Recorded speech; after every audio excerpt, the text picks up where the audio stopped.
2 ফোঁটা পানি আল্লাহর কাছে প্রিয়। আওয়াজ করে বলেন কয় ফোঁটা? 2 ফোঁটা। এক হচ্ছে জিহাদের ময়দানে রক্তের ফোঁটা, আরেক হচ্ছে অনুতপ্ত বান্দার চোখের পানির ফোঁটা। অনুতপ্ত বান্দা যখন অনুতপ্ত হয়ে কাঁদে, তার চোখের পানি চোখ বেয়ে নাকের ডগাবে মাটিতে পড়ার আগেই ওই বান্দার সব গুনাহ আল্লাহ মাফ করে দেয়। তাহলে প্রথমে কোরআন তেলাওয়াত, তারপর তাহাজ্জুদের নামাজ, তারপরে দোয়া, 4 নম্বরে জিকির। জিকির নফল ইবাদত, ঠিক কিনা?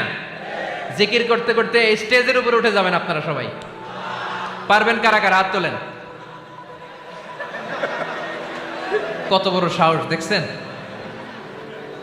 আমার উপরে বলে লাফায় উঠবে। বাঁশ আছে জায়গায়, বাঁশ। হ্যাঁ, না এটা করবেন না, কারণ ফাযকুরুল্লাহ কামা আল্লামাকুম, জিকির ওইভাবে করো যেভাবে আল্লাহ শিখিয়েছেন। আল্লাহ কিভাবে শিখিয়েছেন? ওয়াযকুরু রাব্বাকুম ফি নাফসিক। দেখেন জিকির করার পদ্ধতি কোরআন থেকে শুনেন। মনে মনে করো, তাদাররুআন সবিনয়ে করো, খিফাতান ভীত বিহবল চিত্তে করো, দুনাল জাহরি মিনাল কওল অনুচ্চ স্বরে, বেশি আওয়াজ করে লাফালাফি করো না। এটা হচ্ছে জিকির করার পদ্ধতি। জিকির করার পদ্ধতি আল্লাহর হাবিব শিখালেন, আহাব্বুল কালামি ইলাল্লাহি আরবাআ, আল্লাহর কাছে সবচেয়ে প্রিয় কথা কয়টি?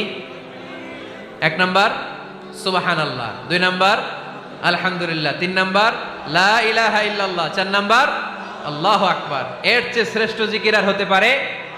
আবার আল্লাহর হাবিব সাল্লাল্লাহু আলাইহি ওয়াসাল্লাম বললেন, মান ক্বালা লা ইলাহা ইল্লাল্লাহ দাখালাল জান্নাহ, একবার লা ইলাহা বলে যে মরতে পারবে তার জন্য জান্নাত ওয়াজিব করে দিবে কে? আল্লাহ। এই জিকিরগুলো করবেন হাতের গিড়ায়, আঙ্গুলের গিড়া আছে না? ডান হাত তোলেন তো, এরকম গিড়াগুলো দেখেন তো আমারে, এইভাবে সুবহানাল্লাহ সুবহানাল্লাহ সুবহানাল্লাহ। এটা সুন্নাত, পারা যাবে?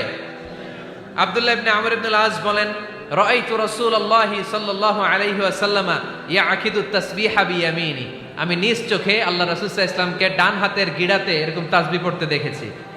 সুবহানাল্লাহ পড়েন।